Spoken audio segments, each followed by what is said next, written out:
and he later succumbed to these injuries on the 31st of October 2019. There has been no investigation conclusive in this matter.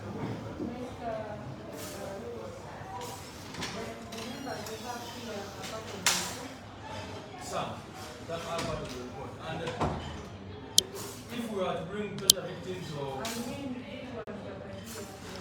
yeah, I can speak to them because each of them represents a category. For example, the lady there, the husband was abducted and up now he's missing. Down there. All right. So, Asman Wayen was shot dead in the 19th of July 2018. Vincent Serugaya was shot dead in Gomba. Kalende Yusuf was deliberately knocked down by police truck in Wales on 27th August 2018. As well as Chagulani returned from Rafael Michael Arinda against UI was kidnapped and tortured. He died on the 4th of September 2019. Komasi was shot dead in Bukman. John Bosco was abducted on the 3rd of June 2019 and is still missing up to now. Akim Sekama was deliberately knocked down by a police vehicle on 6th of August 2019 and he died shortly after. These are a few examples of the extrajudicial matters of our people before January 2020, the Federal Offenders Justice Committee, and in almost all these cases, there has been no investigation by the police and other relevant organs. Now, coming back to the Federal Offenders Scrutiny, since January 2020, there have been so many gross violations of human rights, many of which have been widely covered by both local and international media. Honorable Chairperson and members, Article 21, one of this country's constitution, stipulates that human rights are inherent and not granted by the state. Clause 2 of the same article enjoins all organs and agencies of government and all persons to respect, uphold, and promote the rights and freedoms enshrined in Chapter 4. It is a great irony that most of the egregious human rights violations have happened with the full blessing and sanction of government officials right from the highest levels. We will recall Madam Chairperson and members, General Dr. Museveni made unfortunate remarks after Honorable Chagulani had been beaten and tortured near death. And General Museveni came out to say that he had been beaten correctly, had been beaten properly. Several other government officials have made similar statements, either condoning or encouraging acts of torture, extrajudicial killings, etc. Moreover, under Article 44 of our Constitution, the right to freedom from torture and other forms of oppressive treatment is a non-derogable right.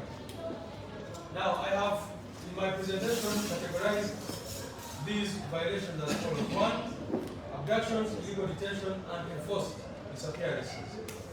Honorable members, abduction is defined as the taking of a person against their will, generally by means of persuasion, fraud, or force. It is different from a lawful arrest, whose nature and scope are stipulated in Article 23 of our Constitution. Clause 2 of that article states that the person arrested, restricted, or detained shall be kept in a place authorized by law. Anything done outside these provisions is either an abduction or falls under the ambit of illegal detention. Now, for NUP supporters, Madam Chair, lawful arrests and detentions have been luxuries. Most of our people in thousands have since 2019 been violently abducted on gunpoint, pushed into unmarked vehicles, commonly known as drones, remules, double cabins, etc., and kept for several days in places not authorized by law. This practice took another turn after November 2020, where over 3,000 Ugandans were abducted and kept under military detention for several weeks or months before being produced in military courts. The security operatives who continue to carry out these abductions are normally dressed in masks, covering their entire heads, making it difficult for the victims to identify them. Although in some cases they do not dress in masks, making it impossible to identify them. So sometimes the question is, can you identify the perpetrator? But how will you when these people are dressed in masks covering their entire faces? Now, most victims of abductions who were able to identify where they were detained and tortured from have reported being held in safe houses in Kalangala, Itebe, CMI Mbuya, Chegera, Nakasongola, Nakasero, Masaka, Makinde, and most recently, there are reports of a notorious safe house being operated in Barara. All these are detention places not authorized by law. Unfortunately, for example, here when I talk about this matter, Masereka was abducted recently and stand up and kept severely tortured in a place that we later identified as Muyambi Military Facility. He's just healing from the wounds, but the scars are still visible. Those who have been able to get out of the torture centers have reported that there are still hundreds of victims there, many of them NUP supporters. Now, the case in point is Masereka, who was recently released from Muyasema facility, and author Kakwenza Chidabashaija, who was held for several weeks in a torture facility in Nigeria. Both mentioned that they left many other supporters of NUP at these facilities being subjected to horrendous torture. Madam Chairperson, even when we try to record these victims, it is sometimes difficult because every person who comes will bring a fresh list of the people that they have left there. It will be remembered that in 2019, the Human Rights Committee of Parliament attempted to visit the safe houses and was blocked. In our earlier interaction with this committee on March 31st, we presented a list of some of the abducted supporters. It is unfortunate that we have not seen the report of this committee since then. Right after the election, we were invited to the Human Rights Committee and we gave a detail of some of the people who have been abducted, and up to now we have not seen a report or any action being taken. Further, the leader of the opposition in this parliament has also on several occasions presented a list of missing persons and other categories of violation, but there has been no serious action from the relevant authorities. As of today, as I speak, these are some of our supporters who were abducted by security operatives and are still missing. Sibarama John Bosco was picked up from Gayaza Road on 3rd June 2019, and up to now is missing. Mr. Damulina John was abducted on gunpoint in Chiseka Market on 21st November 2020. Police confirmed that he had been arrested. The High Court issued a habeas corpus order for his release, but up to now he is missing. Madam Chairperson, I've come with the wife, with Damulina John, 52 years of age. He was picked from Chiseka by armed men, and up to now, no one knows where he is. Babas Moses, aka Kawenja, was picked up from Chiseka on 7th December 2020.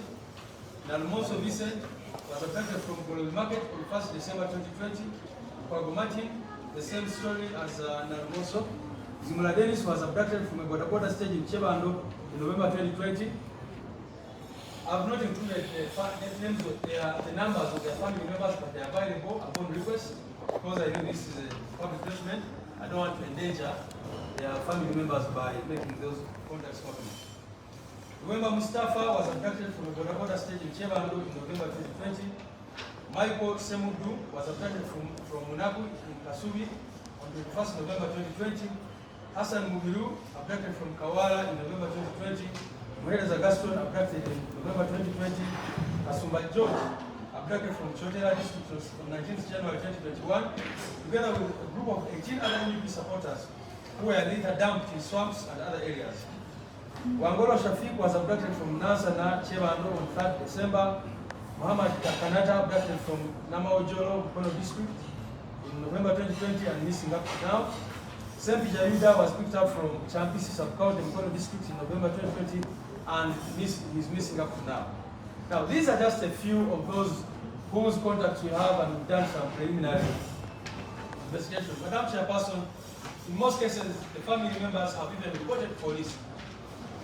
For example, Damulina John, they went up to court, got a habeas corpus order, have reported police, have moved everywhere, and police initially confirmed that they had him. In fact, the list which General Museveni read of the who had been arrested, his name was also mentioned. So up now we wonder why such people are not produced before courts of law or released unconditionally.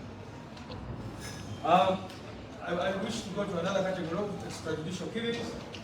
Honorable members, Article 22(1) of our Constitution guarantees the right to life and provides that no person shall be deprived of life intentionally except in execution of the sentence passed in a fair trial by a court of competent jurisdiction with respect to criminal matters and confirmed by highest appellate court. Unfortunately, many Ugandans continue to lose lives extrajudiciously by security operatives. Ugandans who have been murdered in cold blood for supporting or identifying with NUP are very many. In November 2020, Madam Chairperson, there was a massacre in this country, emerging out of protests that took place when our president Honorable Chagulani was violently arrested in Luka district.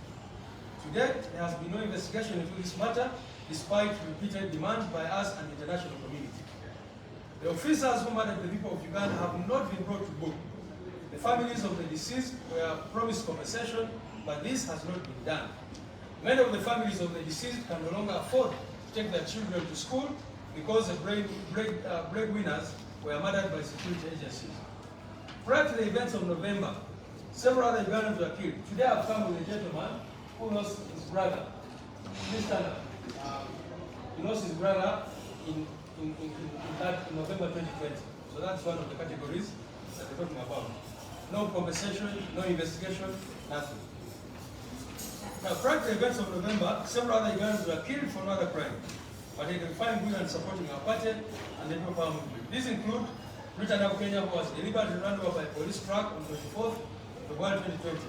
The police claimed that the cameras on that day were not working, even when it was clear from the onlookers that Rita was deliberately targeted because she was putting on a People Power shirt. Daniel Chaine was shot dead on 25th February 2020 by one Pfizer Kakosa, an LD officer. Even when we secured a video footage clearly showing how this crime was committed, there was no further punishment or investigation into the matter. Charles Muchawe was run over by a police vehicle in Mabira on 18th July 2020, no investigation. Senator Frank Kalibala, a member of our security team, was run over by a military truck, number 84DF 2382 on 27th December 2020, and today there has been no conclusive investigation in this matter.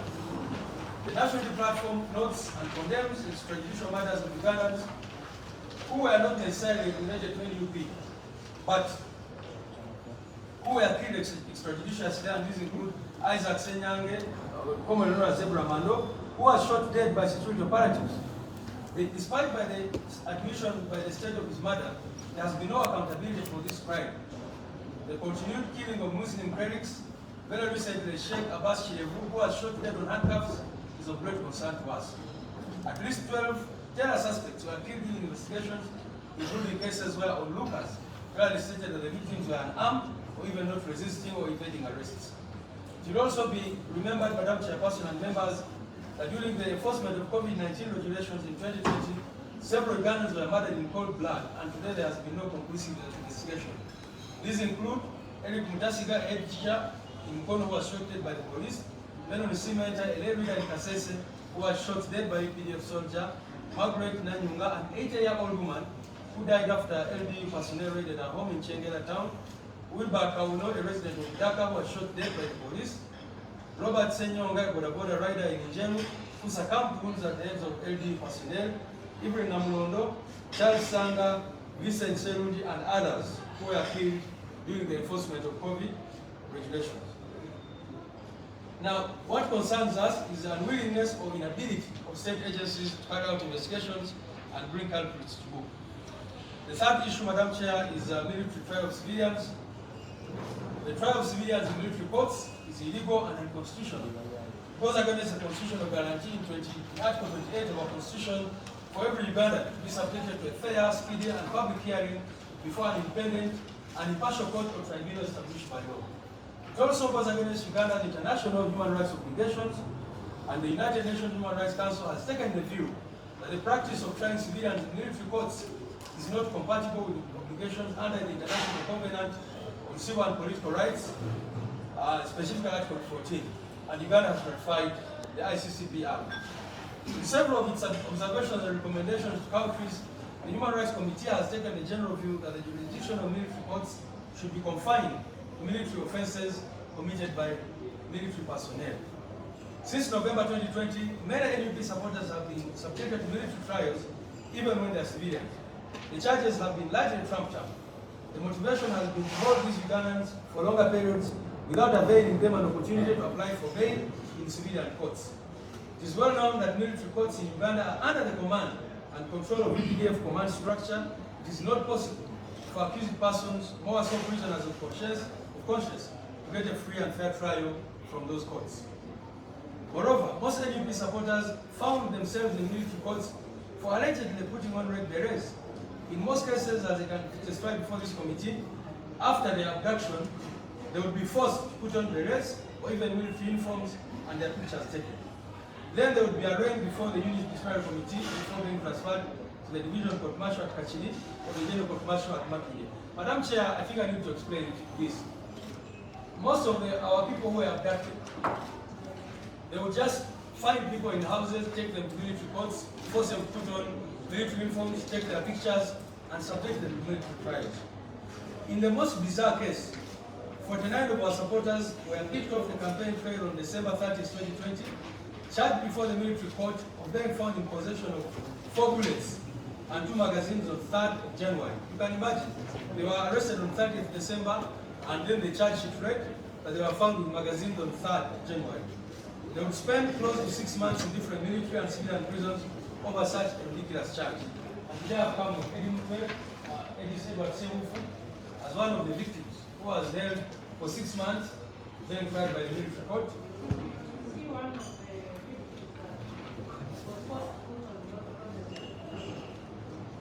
No, he died for the right category. These ones were charged with possession of bullets by the military court. The people who were forced to put on a military attire, they are the majority, but they are not here today. They are not here. Some of them have actually not been allowed to access the premises because we are a little bit more than this. To date, we have over 100 supporters of NUP still stuck in different prisons, being tried by military courts. Many of them have not even had an opportunity to be brought to court since they were arrested in 2020. You can imagine, Madam Chair, people were arrested in 2020 up to now. Some of them have not been brought to the court.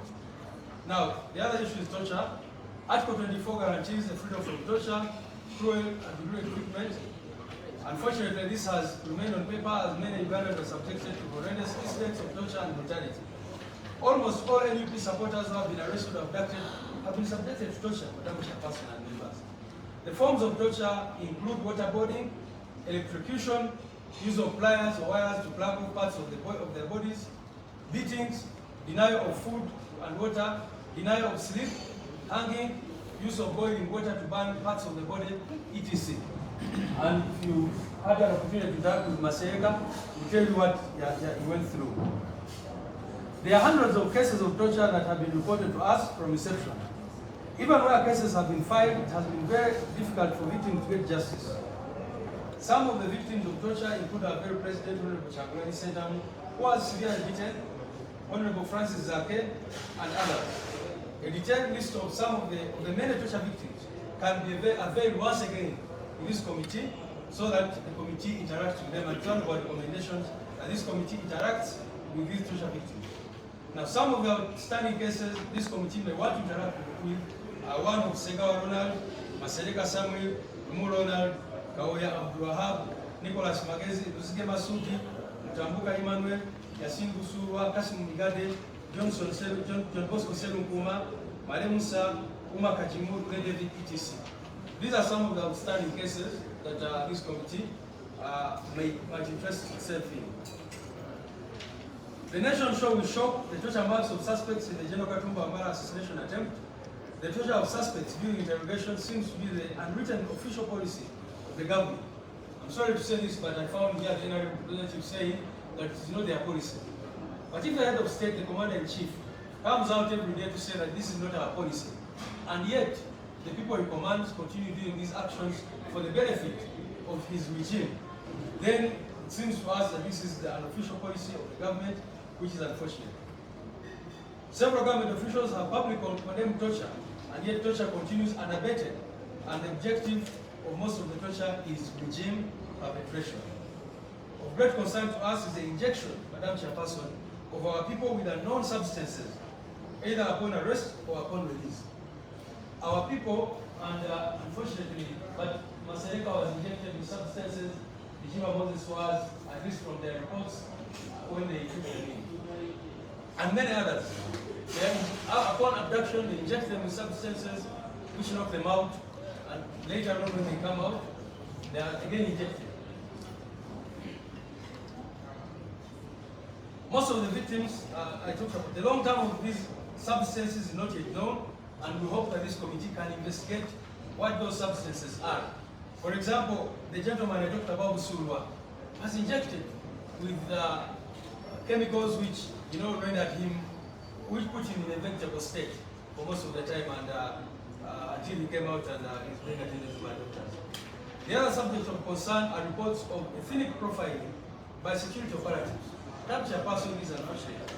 Many victims of abductions and torture have reported that they were being mocked and taunted on account of their ethnic origin. And this includes Honorable Zake, Usura Yasin, Kasim Migade, etc. This is a very dangerous trend that would need to be full investigation, but the state seems unwilling to do so. Number 5, attack on the media. Article 29 of our Constitution protects the freedom of the press and other media. Unfortunately, journalists have continued to be on the receiving end of state-sponsored brutality. To that end, Ashraf Kasige, a journalist, nearly lost his life when the police targeted him and shot him with a projectile on the 27th of December 2020 for doing his job. Before then, security operatives had brutalized him for covering the campaign fair of our presidential candidate.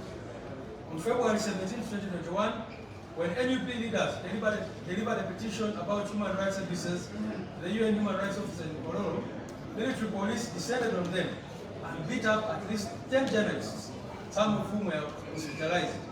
And Honorable Nyegoderi was equally brutalized on that day. To date, there has been no punishment for the real perpetrators and backlash of this crime, more so the commanders of the said operation. Booker the paper journalist Lawrence Chitata was recently assaulted by the police for covering the protests against torture. On 10th March, 9 journalists working in the alternative talk media and online TV were abducted by security operatives who raided their offices, and these are just a few examples. Madam Chair, allow me to go to the next subject of election malpractices. Despite the constitutional guarantees on the freedom to vote, the 2021 election saw some of the vilest forms of election malpractices, denial of the right to vote for many Ugandans, and a general sense of intimidation. Many NUP polling agents were arrested and tortured. Those who carried DR forms were hunted down, beaten, and the DR forms confiscated by security operatives. These violations were yet again on display during the recent by-election in Kayunga. We have a copy of a book called titled, which we are going to submit, by one of our diaspora leaders, which details some of the gross violations that took place during the election. Attack on our political party.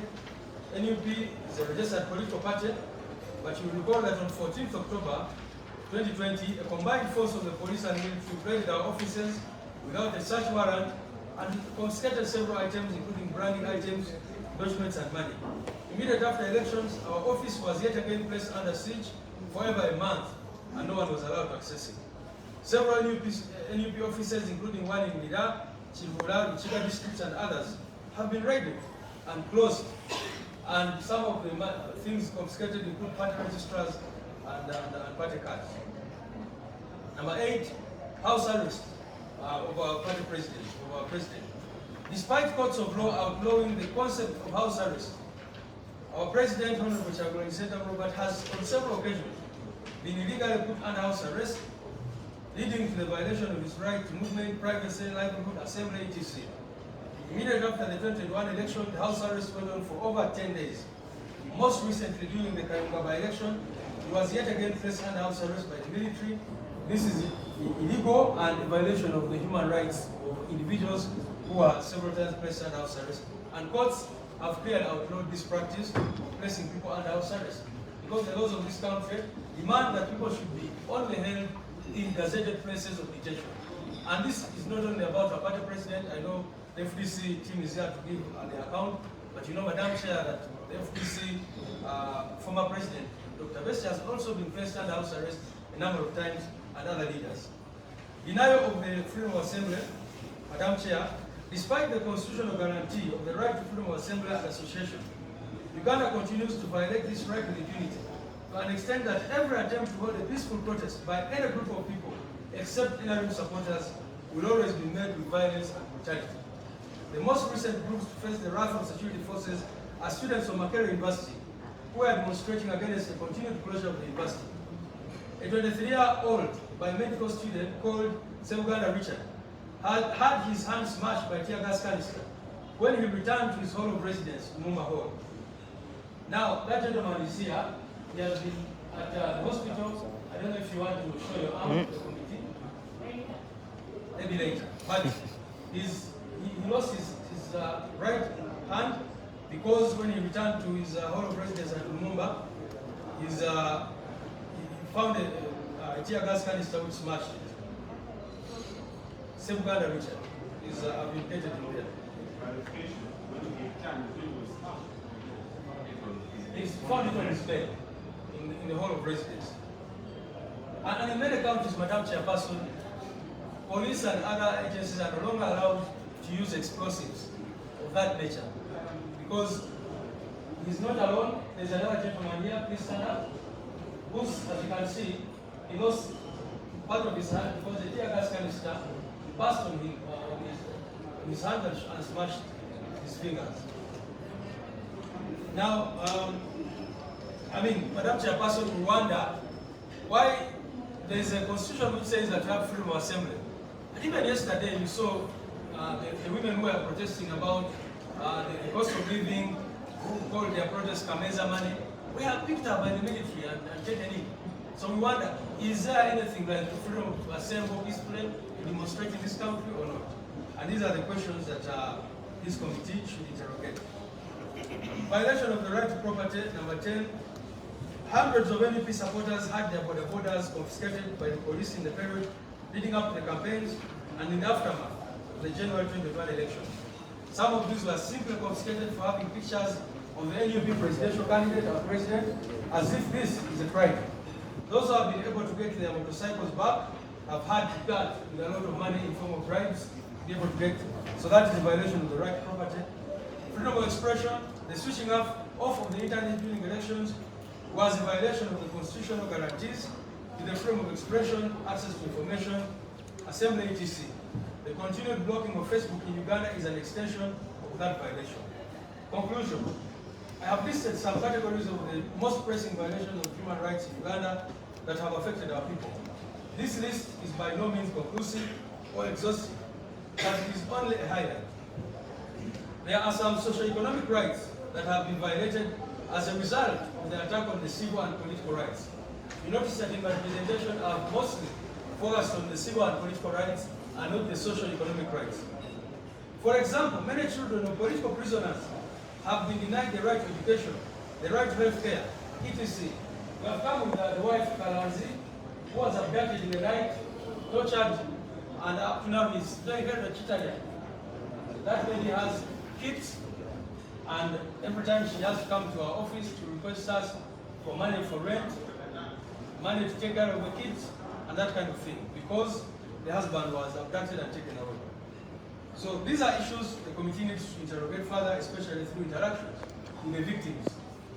Recommendations. 1. We recommend that the Human Rights Committee of Parliament is treated as other accountability committees which are headed by the opposition in Parliament. Since most violations are committed at the behest and with the blessing of the ruling party, interference with the work of this committee is very likely.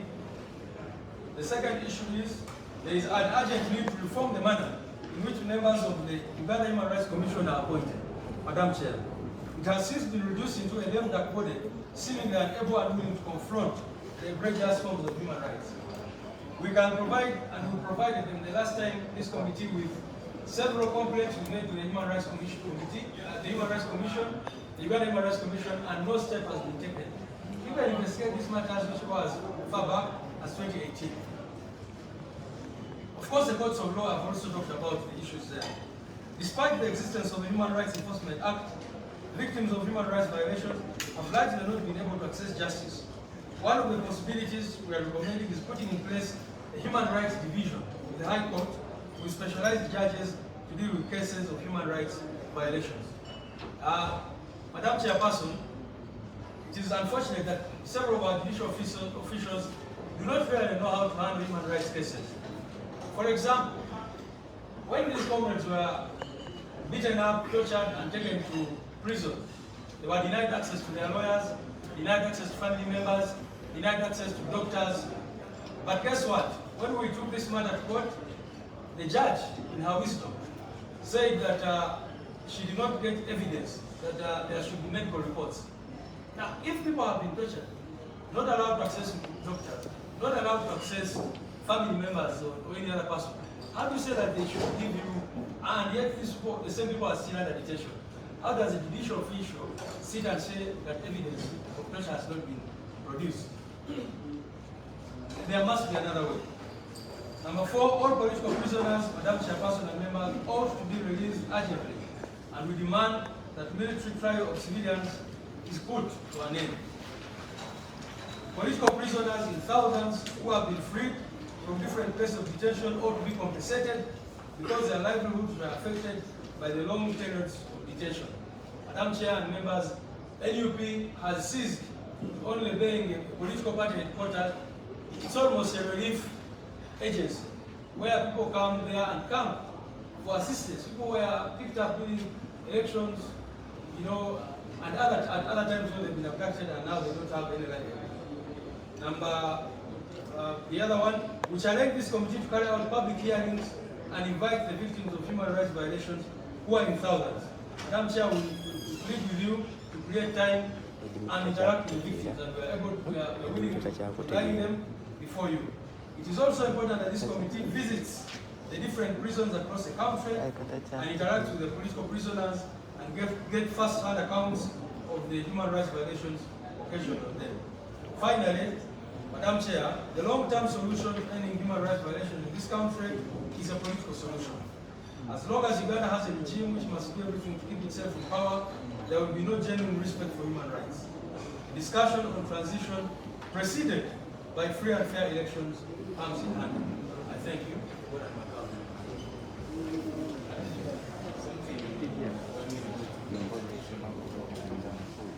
Thank you, Madam Chair. Madam Chair, the lawyers in this room know that justice should not only be done, it should be seen to be done. It's not enough for top government officials to say it is not government policy for torture and other human rights violations to happen, to condemn it and that kind of thing. But no action is taken. No serious action gets to be taken.